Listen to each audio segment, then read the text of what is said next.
안녕하세요. 이시우TV의 이시우입니다. 해당 분석은 초안 분석이며 최종 분석과 픽은 하단 댓글에 있는 링크로 문의 주시면 방입장 도와드리도록 하겠습니다. 방입장은 무료로 진행되며 절대 금전적인 요구를 일체 하지 않습니다. 이번 분석은 승부식 82회차 해외 축구 총 4경기 분석 진행해 보겠습니다. 산호세는 현재 공격과 수비 모두에 심각한 문제가 있습니다. 공격에서는 창조성이 뛰어난 에스피노사가 고군분투하고 있지만 이 선수가 결정력 있는 유형이 아니기 때문에 그의 어시스트 기회를 자주 놓치고 있습니다. 더 큰 문제는 수비에서 발생하며 최근 5경기에서 17골을 허용했습니다. 공격적인 팀이 수비에서 문제를 겪는 것은 어느 정도 예상되지만 중원에서의 저지력이 너무 부족한 것이 현실입니다. 시카고 역시 수비적으로 안정적인 모습을 보이지는 않지만 경합 상황에서 강점을 지닌 쿠이퍼스라는 선수가 있습니다. 시카고는 정교한 전개보다는 롱패스를 활용해 상대 박스 안에서 혼전을 일으키는 방식이 효과적일 수 있습니다. 특히 박스 수비가 약한 팀을 상대로는 다득점도 자주 기록합니다. 이번 경기는 오버와 시카고의 승리를 기대할 만합니다. 산호세는 공격적인 팀이지만 효율이 높지 않고 수비에서의 난조가 심각한 상태입니다.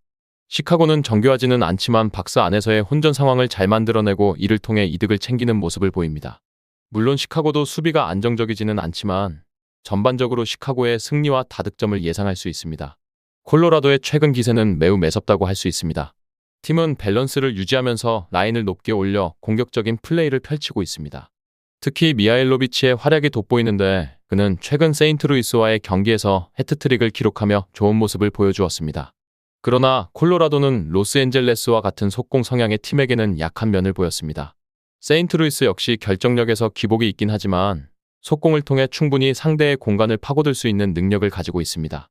세인트루이스는 지난 경기에서 산호세를 상대로 승리를 거두었습니다. 비록 감독이 교체되었지만 팀은 프런트의 선언대로 매우 공격적이고 강한 압박 성향을 유지하면서 상대 수비를 무너뜨리는 모습을 보였습니다.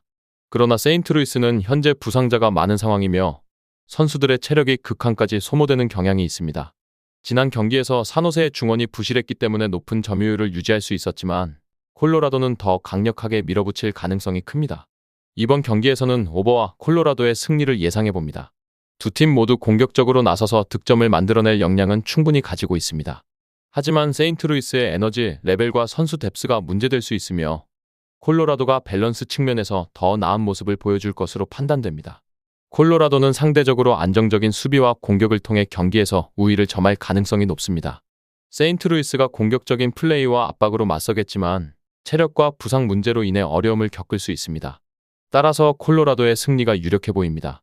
이 외에도 다른 축구 분석과 야구 분석 및 종합 픽이 궁금하시다면 하단 고정 댓글 링크로 문의 주세요. 갤럭시는 푸이그의 활용 방식에 대해 고민해야 할 상황에 놓여 있습니다. 푸이그는 공격에서 매우 큰 기여를 하고 있으며 그의 존재는 팩과 페인트실 같은 윙어들에게 긍정적인 영향을 미치고 있습니다. 하지만 수비 상황에서는 문제가 발생합니다. 푸이그는 프리롤로 뛰어다니며 피지컬이 낮아 수비에서 큰 도움이 되지 못하고 있습니다. 이러한 이유로 갤럭시는 자주 실점 위기에 처하게 되며 이는 푸이그의 한정된 쓰임새 때문이라고 볼 수 있습니다. 반면 미네소타의 경기력은 확실히 떨어져 있는 상태입니다. 최전방과 최후방의 주전 선수들이 모두 빠진 상황에서 사실상 팀의 핵심이 없는 엔트리로 경기를 치르고 있습니다. 특히 공격수 올루아세이는 미네소타의 중요한 세트피스 옵션이자 득점력이 뛰어난 정통 스트라이커입니다.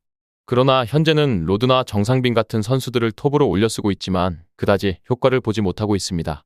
이번 경기에서는 오버와 갤럭시의 승리를 기대하고 있습니다. 갤럭시도 푸이그의 전개 능력에 대해 상당한 고민을 가지고 있을 것입니다. 푸이그는 수비 상황에서는 거의 영향력을 발휘하지 못하기 때문입니다. 다만 미네소타의 현재 공격력과 전반적인 경기력이 매우 떨어져 있는 상태입니다. 미네소타의 이선 자원들의 동선과 전개 능력을 감안했을 때 갤럭시는 다득점 상황에서 승리를 거둘 가능성이 있습니다. 갤럭시는 푸이그의 공격적인 기여와 수비적인 한계를 균형 있게 관리해야 하는 도전에 직면해 있습니다. 푸이그는 공격 전개에서 탁월한 능력을 보여주고 있지만 수비에서는 거의 도움이 되지 않습니다. 이에 따라 갤럭시는 수비적인 불안을 겪고 있습니다. 반면 미네소타는 핵심 선수들의 부재로 인해 공격과 수비 모두에서 어려움을 겪고 있습니다. 이로 인해 미네소타의 경기력은 크게 저하된 상태입니다. 결국 이번 경기에서 갤럭시는 푸이그의 공격력을 최대한 활용하면서도 수비적인 안정성을 확보하기 위한 전략이 필요합니다. 미네소타의 약점을 고려했을 때 갤럭시는 다득점 경기를 통해 승리를 거둘 가능성이 큽니다. 미네소타의 현재 상태와 갤럭시의 전력 분석을 종합해보면 갤럭시의 승리와 다득점 경기가 예상됩니다. 현재 포틀랜드 팀의 가장 큰 단점은 수비입니다. 2선 자원들과 1선에서 활약하는 모라의 득점력이 뛰어나 홈에서는 승점을 잘 따오는 편이지만 차라와 아얄라를 포함한 3선 이하 선수들에게 부하가 상당히 큽니다. 네빌 감독은 공격적으로 운영하려는 성향을 숨기지 않으며 이로 인해 후방 라인업이 해야 할 일이 많아집니다. 공격에 무게를 두다 보니 수비적인 부담이 증가하는 상황입니다. 반면 내슈빌도 공격적인 스타일을 추구하는 팀입니다. 그러나 최전방 공격수와 3선 미드필더들의 전개력에서 아쉬움이 있습니다. 내슈빌의 3선은 수비적인 역량이 뛰어나지만 서리지가 측면으로 이동하면서 최전방 공격수 자리가 명확하지 않은 것이 단점입니다.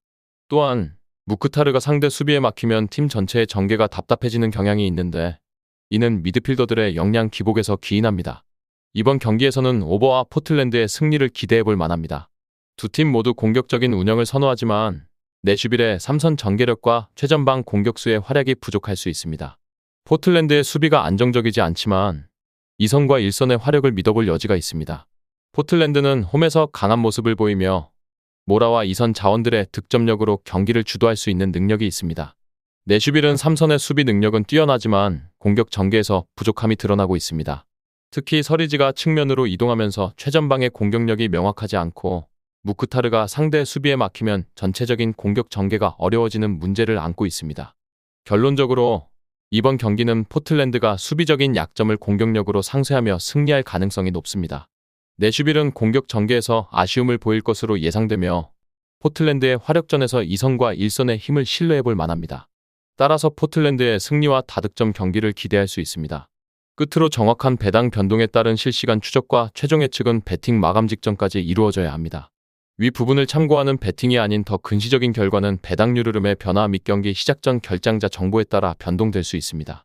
함께 배팅으로 더 효율적인 승률을 만들고자 만들어낸 채널입니다. 모든 경기를 영상에 담아내기엔 한계가 있습니다. 이외 다른 경기들의 정보와 결과 예측 및 더 많은 도움이 필요하시다면 분석방으로 언제든지 연락주세요. 최선을 다해 보이겠습니다.